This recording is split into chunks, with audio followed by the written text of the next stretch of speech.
Senator Dibble.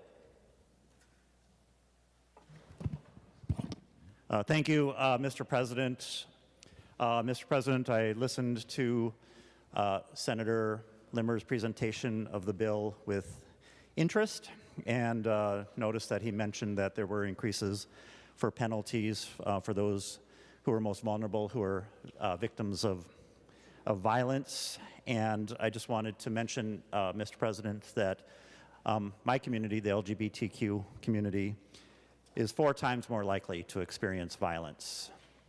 And in fact, that violence targeted at my community has been on the rise. Interestingly, overall, against gay and lesbian people, it's been going down, but it's been increasing, and therefore responsible for the overall increase in LGBTQ violence against transgender people, especially trans women of color.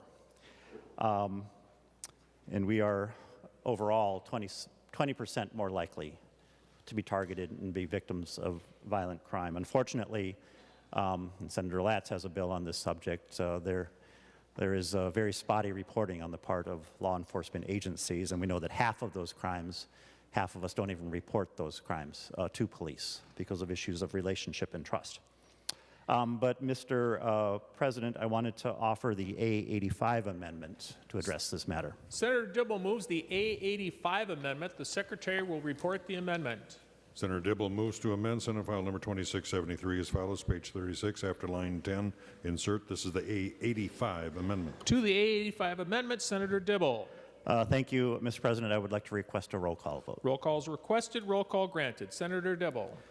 Thank you, Mr. President. The A85 amendment is the language that is identical to my Senate File 1512, which I have discussed personally with Senator Limmer on more than one occasion and submitted more than one hearing request and have received no hearings in front of his committee. So I thought I would attempt to offer it to his bill here and have a little discussion about it. But very simply, it would ban the use in a court of law what is known as the gay trans panic defense, which is simply a pretextual excuse given by defendants who have committed crimes of violence against members of my community, that they have simply lost control and experienced a bout of temporary insanity simply upon learning that the target of their attack is LGBTQ. It is discredited, and frankly, it is a miscarriage of justice, and it has been used.